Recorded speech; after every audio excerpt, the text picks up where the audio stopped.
What's going on, Jerome? So, of course, we know that J.J. McCarthy is quarterback one for the Minnesota Fighting Vikings, but the question is who's QB2? So, the veteran quarterback market, and also, by the way, Flacco looks like Marv from Home Alone 2, like when he hits in the face with the iron. Was that 2 or 1? It doesn't matter. But, so we did have on some good authority that the Vikings and Flacco had a agreement in place to sign him after the compensatory pick window, but he got a 1-year, $4 million deal with up to $13 million in incentives from the Browns. So obviously they see him as competing for the starting job. Can't blame him. Plus, timing wise, if the Vikings had signed Flacco, they probably would have forfeited the 4th or 5th round compensatory pick that they would have gotten from Daniel Jones / Cam Robinson. So it is what it is, all right? And yes, all the talk about Aaron Rodgers, Kirk Cousins, and all that stuff. Could the Vikings add a veteran quarterback? It certainly is possible, but I don't know. I just don't see it, because here's the weird thing too. So the Vikings have the means, they have the cap space, and they have a revved up roster ready to go, and also a quarterback one who hasn't taken a snap in the NFL. Now, if you're any quarterback worth his salt, you would want to be here as the backup to compete, right? So the Vikings easily could have had Mariota, Jabroni Brisket, any other veteran quarterback du jour. And I know that people are panicking right now. It's like, well, what is the plan, right?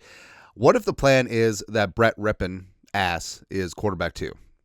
I think it's entirely possible and plausible. Plus, I do trust Kevin O'Connell. Like, if that's his decision, and he hasn't necessarily said that Rypien is quarterback 2, but he has mentioned him unprompted a few times talking about the quarterback room.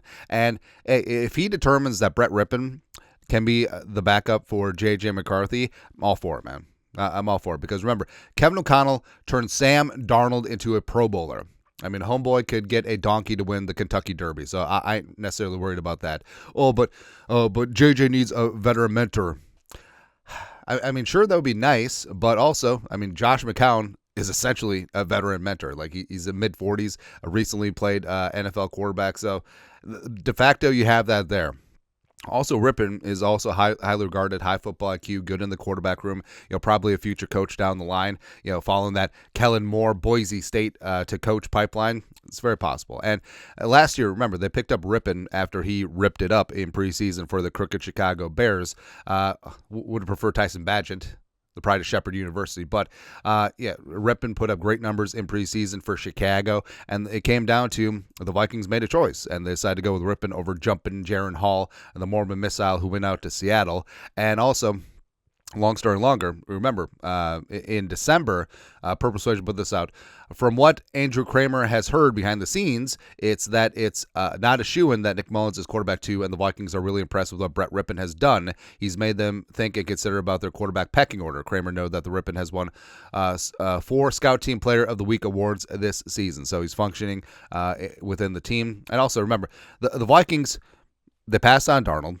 They didn't match the Colts' cash for Daniel Jones. Also, Daniel Jones obviously saw more opportunity competing with Anthony Richardson versus J.J. McCarthy. And also, they could have brought back Nick Mullins. And Nick Mullins was the longest tenured quarterback with Kevin O'Connell on this roster. But so they're like, you can go Duval. All right, you can join Grant Udinski in Duval. We're staying Rypien here with Brett Rypien, right? The pride of Boise State, teammates of Alexander Madison, Ezra Cleveland from back in the day.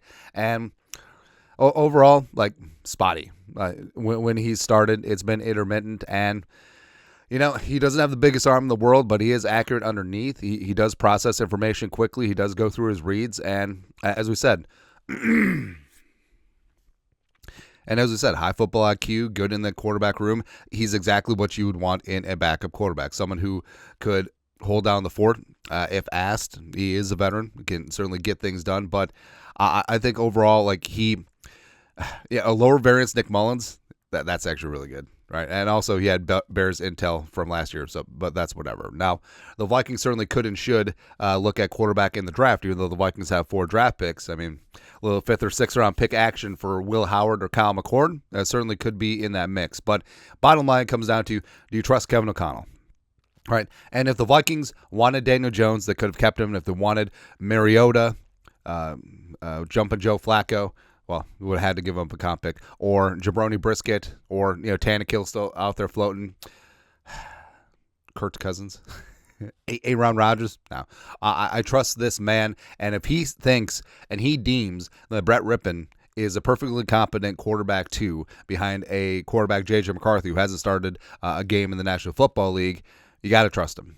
Again, Sam Darnold, donkey, Kentucky Derby, you got to trust him. All right. But your thoughts are thoughts. Is Brett Rypien actually the Vikings quarterback too? And was this the plan all along? Let us know your thoughts, our thoughts, comment section. You guys are the best. You know what to do. Skol, production value.